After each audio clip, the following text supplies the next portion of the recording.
안녕하세요, 청취자 여러분. 혹시 주변에서 정말 화려하게 열리는 결혼식 보면서 와, 정말 대단하다 싶으면서도 마음 한구석에서는 왜 저렇게까지 성대하게 할 필요가 있을까? 뭐 이런 질문 한 번쯤 품어보신 적 없으신가요? 오늘 저희가 함께 살펴볼 자료는 바로 그 질문에 대한 아주 흥미로운 그리고 어쩌면 조금은 도발적인 시각을 제시하고 있습니다. 네, 저희 손에 들린 자료는 결혼식과 여성의 지위 경쟁이라는 제목의 글 일부인데요. 요즘 특히 눈에 띄는 뭐랄까 화려함을 넘어서 좀 사치스럽게까지 한 일부 결혼식들 있잖아요.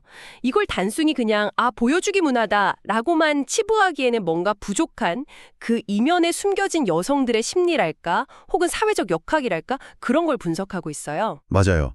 흔히들 남들 이목 때문에 아니면 뭐 일생에 한 번뿐이니까 라고들 하잖아요. 근데 이 글은 거기서 한 걸음 더 나아가고 있는 거죠.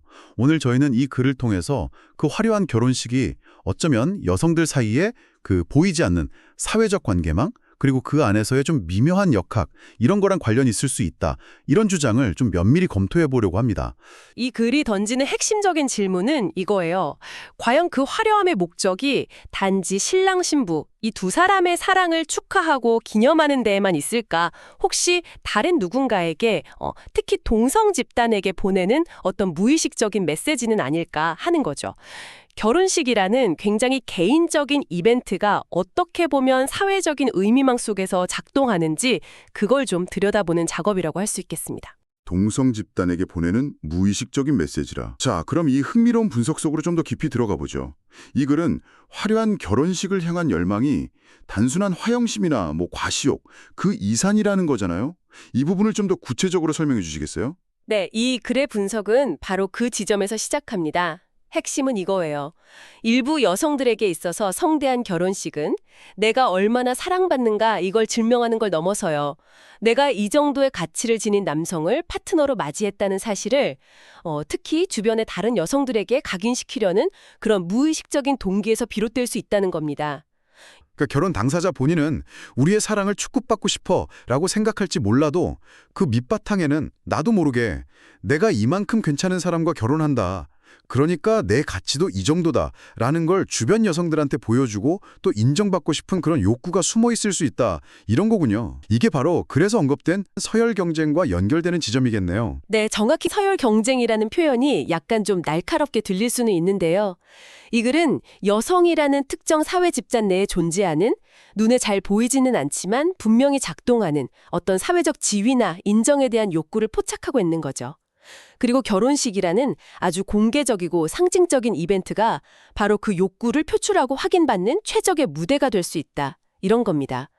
무대라는 표현은 그냥 비유가 아니라 실제로 많은 하객이라는 관객 앞에서 자신의 성취를 전시하는 약간 퍼포먼스적인 성격을 띈다는 의미를 내포하고 있어요. 그렇다면 이 관점에서 보면 여성들이 결혼식을 통해 정말 얻고 싶어하는 건 어쩌면 남성 파트너에게 받는 사랑의 확인 그 자체라기보다는 내가 이렇게 가치 있는 남자 혹은 그 남자가 상징하는 사회경제적 지위 같은 거 있잖아요. 그걸 획득했다는 것을 동성 집단 내에서 공인받고 이걸 통해서 자신의 사회적 위치를 좀 격상시키려는 욕망, 거기에 더 가까울 수 있다는 해석도 가능해지겠네요. 네, 물론 이게 모든 여성의 심리를 대변한다 이렇게 볼 수는 절대 없죠. 그건 분명히 해야 하고요. 하지만 일부 극도로 화려한 결혼식 현상을 설명하는 데 있어서는 사랑이라는 그 낭만적인 코드만으로는 설명이 좀 안 되는 부분들, 이걸 이 지위 경쟁이라는 코드가 보완해 줄 수 있다는 거죠. 결혼식의 규모, 장소의 고급스러움, 드레스 브랜드, 하객들의 면면, 이런 모든 요소가 그 증명의 도구로 동원될 수 있다. 이런 분석입니다. 듣고 보니 상당히 설득력 있는 지적이네요. 근데 동시에 이런 생각도 들어요. 결혼이라는 건 분명 두 사람의 깊은 애정과 신뢰를 바탕으로 이루어지는 지극히 개인적인 결합이잖아요. 이런 분석이 자칫하면 결혼의 순수한 의미를 너무 폄하하거나 아니면 모든 여성들을 약간 속물적인 경쟁자로 몰아가는 것처럼 비칠 위험은 없을까요? 이 글에서는 혹시 이런 부분에 대한 좀 균형 잡힌 시각이나 다른 해석의 가능성 이런 것도 언급하고 있나요? 제가 받은 자료에는 명시적인 언급은 없지만 일반적으로 이런 분석은 그런 한계를 인지하고 제시되거든요. 중요한 것은 결혼이라는 행위가 가진 여러 층위의 의미 중에서 사회적 관계망 속에서의 지위와 인정이라는 측면이 특히 현대사회의 어떤 특정 맥락 속에서 부각될 수 있다. 이 점을 조명하는 데 있는 거죠. 사랑과 헌신이라는 그 본질적인 가치와 더불어서 사회적 동물로서 인간이 갖는 인정 욕구가 결합돼서 나타나는 좀 복합적인 현상으로 이해하는 것이 더 정확할 것 같습니다. 즉, 사랑의 표현과 지위 경쟁의 욕구가 공존할 수도 있고 때로는 후자가 전자를 좀 압도하는 경우도 있을 수 있다는 그 가능성을 열어두는 거죠. 그렇군요. 그러니까 사랑이냐, 지위 경쟁이냐 이렇게 딱 나누는 이분법적인 접근보다는 인간의 복잡한 심리처럼 이 두 가지 요소가 때로는 막 얽히고 설켜서 결혼식이라는 형태로 발현될 수 있다. 이런 말씀이시네요. 그렇다면 이 분석 틀을 받아들였을 때 우리가 얻을 수 있는 시사점은 뭘까요? 그냥 저런 심리도 있구나 하고 넘어가는 거 이상의 의미가 있을까요? 이 관점은 우리가 세상을 바라보는 방식에 몇 가지 중요한 변화를 가져올 수 있어요. 첫째는 결혼식이라는 굉장히 개인적이고 감정적인 행사가 사실은 얼마나 사회적인 맥락 속에 깊이 뿌리내리고 있는지를 다시 한번 깨닫게 해준다는 겁니다. 개인의 선택처럼 보이는 것들이 실은 보이지 않는 사회적 압력이나 기대 혹은 경쟁 구도와 무관하지 않을 수 있다는 거죠. 둘째는 과시적 소비나 보여주기식 문화라고 단순히 비판하고 넘어갔던 현생들 이면에 숨겨진 보다 근본적인 인간의 욕구, 예를 들면 사회적 인정, 소속감, 지위 확보 같은 거요. 이런 것들을 이해하는 데 도움을 줄 수 있다는 겁니다.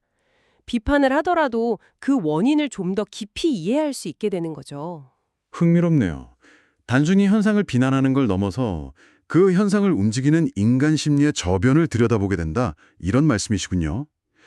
그렇다면 청취자 여러분께서도 앞으로 주변의 화려한 결혼식이나 혹은 꼭 결혼식이 아니더라도 명품 소비, 소셜미디어에서의 화려한 일상 공개 같은 좀 유사한 맥락의 사회적 행위들을 접하실 때 그냥 허영심 맞네 라고 단정 짓기보다는 저 행동 이면에는 어떤 사회적, 심리적 동기가 숨어 있을까 하고 한 번쯤 더 질문을 던져볼 수 있겠어요. 바로 그겁니다. 이 분석은 세상을 좀 더 입체적으로 보도록 돕는 하나의 렌즈가 될 수 있어요. 물론 아까도 강조했지만 이 렌즈 하나만으로 모든 것을 재단하려고 해서는 안 되고요. 인간의 행동은 매우 복잡하고 다양한 요인들이 복합적으로 작용한 결과니까요. 하지만 이 지위 경쟁이라는 관점을 알고 있는 것과 모르는 것은 사회 현상을 해석하는 깊이나 폭에 있어서 분명한 차이를 만들어낼 수 있습니다. 예를 들어서 특정 세대나 집단에서 유독 값비싼 유모차나 아기 농품에 대한 경쟁이 치열하다면 단순히 아이를 사랑해서 라고만 볼 게 아니라 어머니라는 그 새로운 역할 내에서의 또 다른 형태의 지위 경쟁이나 어떤 불안 심리가 작용하는 건 아닌지 이런 걸 살펴보는 시각을 제공할 수 있죠. 결혼식이라는 구체적인 사례에서 출발했지만 결국 인간 사회 전반에 걸쳐 나타날 수 있는 좀 보편적인 심리 기제에 대한 이야기로 확장되는 것 같습니다. 내가 속한 집단 내에서 인정받고 싶은 욕구, 그리고 나의 가치를 증명하고 싶은 욕구, 이게 다양한 형태로 발현되는 것일 수 있겠네요. 네, 그렇습니다. 특히 현대사회는 과거보다 훨씬 더 개인의 성취와 가치를 가시적으로 드러내도록 요구하고 또 비교하는 경향이 강해졌잖아요. 소셜미디어의 발달은 이런 경향을 더욱 부추겼고요. 그런 맥락에서 볼 때 결혼식에서의 화려함 경쟁 역시 자신의 성공적인 선택을 가장 극적으로 보여줄 수 있는 기회로 활용될 여지가 커진 것이죠. 네, 오늘 저희는 결혼식과 여성의 지위 경쟁이라는 글의 일부를 통해서 화려한 결혼식이 때로는 단순한 사랑의 축하를 넘어서 여성들 사이의 무의식적인 지위 경쟁과 자신의 가치를 증명하려는 욕구가 반영된 사회적 퍼포먼스로 기능할 수 있다. 이런 흥미로운 분석을 함께 탐구해 보았습니다. 남성 파트너의 사랑을 확인하는 것을 넘어서 가치 있는 남성과의 결합을 통해 자신의 사회적 지위를 동성 집단에게 나아가 세상에 알리고 인정받으려는 심리가 작용할 수 있다. 이런 해석이었죠. 네, 다시 한번 강조하지만 이것이 결혼의 전부는 아니고 모든 경우에 해당되는 것도 아닙니다.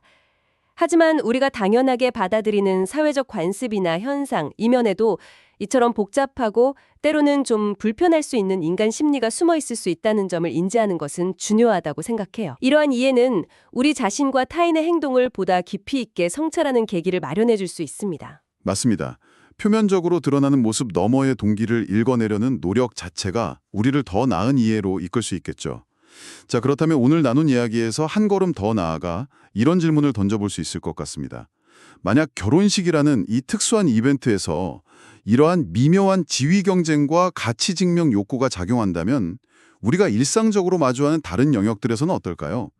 예를 들어 끊임없이 좋아요 수를 확인하고 타인의 반응에 민감하게 반응하는 소셜미디어 활동, 혹은 직장에서 누가 더 빨리 승진하고 더 높은 연봉을 받는지를 은근히 비교하는 모습들, 심지어 자녀의 학업 성취를 통해서 대리만족을 얻으려는 부모들의 심리 속에서도 유사한 방식의 무의식적인 지위 경쟁이나 가치 증명 욕구가 작동하고 있지는 않을까요? 네, 결혼식이라는 렌즈를 통해 본 인간 심리가 사실은 현대 사회의 거의 모든 경쟁 영역에 투영될 수 있다는 점을 정확히 짚어주셨어요.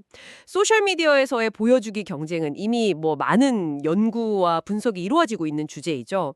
끊임없이 타인과 자신을 비교하고 좋아요나 팔로워 수 같은 그런 수치화된 인정을 통해서 자신의 가치를 확인받으려는 심리. 이게 오늘 우리가 이야기한 결혼식에서의 지위 경쟁과 본질적으로 맞닿아 있다고 볼 수 있습니다. 직장에서의 성과 경쟁, 학력 경쟁, 심지어는 외모나 건강관리 같은 영역에서도 우리는 끊임없이 타인과의 비교를 통해 자신의 위치를 가늠하고 더 나은 위치를 점하기 위해 노력하는 경향이 있죠. 어쩌면 현대사회 자체가 거대한 지위 경쟁의 무대라고 볼 수도 있을 것 같습니다. 듣고 보니 정말 그렇네요. 어쩌면 우리는 의식하지 못하는 사이에 삶의 많은 영역에서 보이지 않는 경쟁과 비교의 압력 속에서 살아가고 있는지도 모르겠습니다. 오늘 살펴본 분석이 비단 결혼식에만 국한된 이야기가 아니라 우리 사회와 그 속에서 살아가는 우리 자신을 비추는 거울이 될 수도 있겠다, 이런 생각이 듭니다. 그런 성찰의 기회를 가질 수 있다는 것만으로도 오늘 이 자료를 함께 살펴본 의미가 충분하다고 생각합니다. 네, 오늘 저희와 함께 이 깊이 있는 탐구를 함께 해주신 청취자 여러분께 감사드립니다. 다음에도 여러분의 지적 호기심을 자극하고 세상을 보는 새로운 관점을 제시할 수 있는 흥미로운 자료로 다시 찾아뵙겠습니다.